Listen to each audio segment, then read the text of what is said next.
বিভিন্ন কারণে ত্রিশতম বিসিএসে প্রথম স্থান অধিকারকারী সুশান্ত পালকে আমরা সবাই চিনি।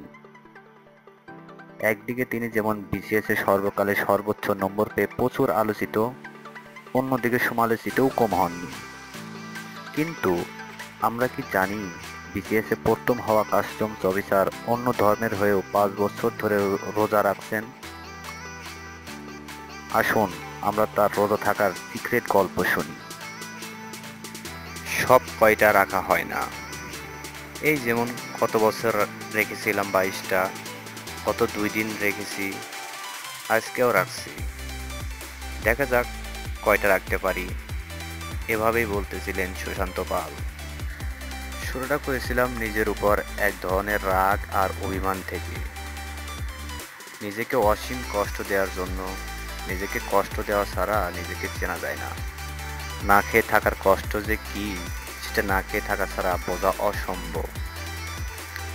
মানুষ অন্যের হৃদয়ে ছুরি চালিয়ে আনন্দ পায়, নিজের হৃদয়ে ছুরি চালিয়ে যে অনির্বাচনীয় সুখ পাওয়া যায় তার খোঁজ ওরা কখনো পেল না। আমি কোনো ধর্মীয় কারণে রোজা রাখি না। পরের বছরে আমি চাকরিতে জয়েন করার পর থেকে দেখছি রোজার সময়টাতে আমার আশেপাশের সবাই যখন অভুক্ত থাকছে তখন আমাকে খেতে হয়, আমার জন্য আলাদা করে রান্না করতে হয় কিংবা খাবার কিনে আনতে হয়। ব্যাপারটা আমার জন্য একটু অস্বস্তিকর। পাশের জনকে অভুক্ত রেখে খাওয়া দাওয়া করা সহজ নয়। ভাবলাম কি দরকার এত বিব্রত হয়ে খাওয়া দাওয়া করার, মানুষ খেয়েই মরে, না খেয়ে কেউ অত মরে না। যদি তাই হতো তবে মুক্তিযুদ্ধের লক্ষ লক্ষ মানুষ অনাহারে মারা যেত। আপনি তো রোজা রাখেন না, আপনি আমাদের কষ্ট কি বুঝবেন? ভাই এমনিতে রোজা আছি, মাথা গরম, রোজা রেখে এত প্রেশার নিতে পারবো না। ঘুমাবো না তো কি করব, রোজা আছি ভাই। শরীর কাহিল লাগছে, জাতীয় কথাবার্তা এবং কিছু কিছু রোজদার অহেতুক ঔদ্ধত্য দেখে আমি সিদ্ধান্ত নিলাম আমিও এখন থেকে রোজা রাখবো।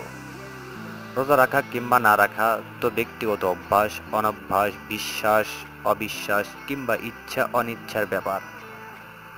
এটি নিয়ে এত হইচই করার কি আছে? ঠিক আছে, আমি এখন থেকে রোজা রাখবো। সবাই যেরকম না খেয়ে থাকে একদম সেরকম করেই দেখি না কি হয়, কেমন লাগে। না, কোনো লোভ থেকে নয়, নিজের জন্য স্রষ্টাকে বিরক্ত করা ছেড়ে দিয়েছি সেই 12-14 বছর আগেই। যদি প্রার্থনায় কখনো কিছু চাইও বা তবে সেটা আমার পরিবার সদস্যদের জন্য কিংবা অন্য মানুষের জন্য। অন্য মানুষকে ভালো থাকতে দেখলে বড় ভালো লাগে, এটাই আমার ভালো থাকা। শুরু করলাম রাখা। গত বছর পিএটিসিতে ট্রেনিংয়ের সময় এটি ছিল খুব উৎসবের একটা ব্যাপার। এক সময় সবাই মিলে সেহরিতে যাওয়া, ইফতার করা, উৎসব উৎসব ভাব, অদ্ভুত রকমের একটা আনন্দ। বিবৃত হতে হয় না, সবার সাথে মিশে থাকা যায়, নিজেকে উটকো কেউ মনে হয় না। আমিও সবার মতো, এটা ভাবতে ভালোই লাগতো। রোজা রেখে ট্রেনিং করতে ভীষণ কাহিল লাগে। একথা কেউ বললে অনেকেই আমার নাম উচ্চারণ করে বলতেন, উনি তো রাখেন, কই ওনাকে তো কাহিল হতে দেখলাম না। ওনার তো রাখাটা বাধ্যতামূলকও না। তবে কেউ কেউ কিছু কথা বলে বিবৃত করতেন, বলার ধরনেই চোখে মুখে স্পষ্ট হয়ে উঠত ওসব কিছু কটূক্তি। ভাই নামাজটাও পড়া শুরু করে দেন, অসুবিধা কি? আপনি মুসলমান না হয়ে রোজা রাখতে পারেন। দেখি রোজার দোয়াটা বলেন তো, কি নিয়ত করলেন ভাই? তারাবিটা পড়েন আজকে আমাদের সাথে, ইত্যাদি ইত্যাদি। অথচ আমি কারোর কোনো ক্ষতি করছিলাম না।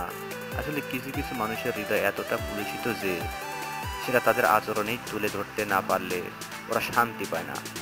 যারা জানতো না তাদের কাউকেই কখনো নিজে থেকে বলিনি আমি রোজা আছি। আমি যে বিশ্বাসেই বিশ্বাসী হই না কেন, আমি জীবন দিয়ে হলেও আপনার বিশ্বাসকে সম্মান করে যাব, এটাই আমার নীতি। বাঁচুন, বাঁচতে দিন, এটাই আমার একমাত্র ধর্ম।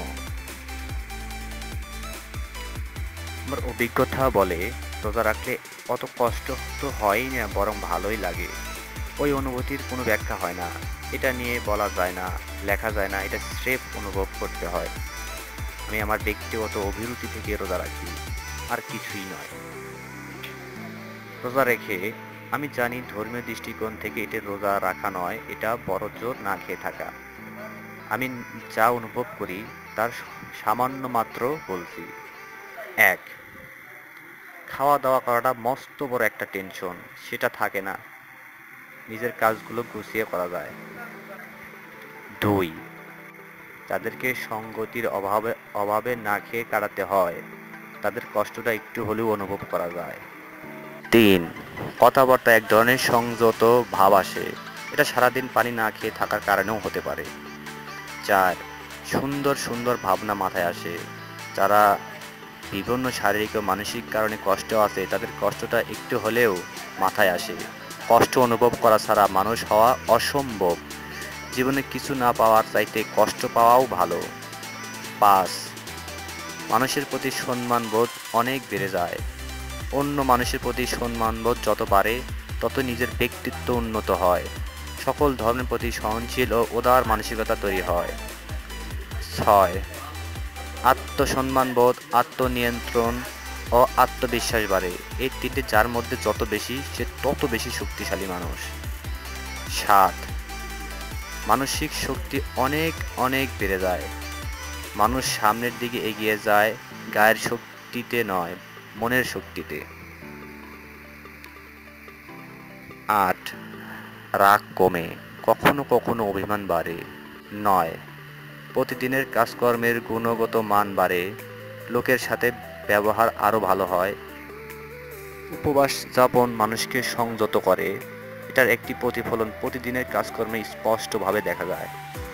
১০, অন্যের অনুভূতির সাথে একাত্মবোধ তৈরি হয়।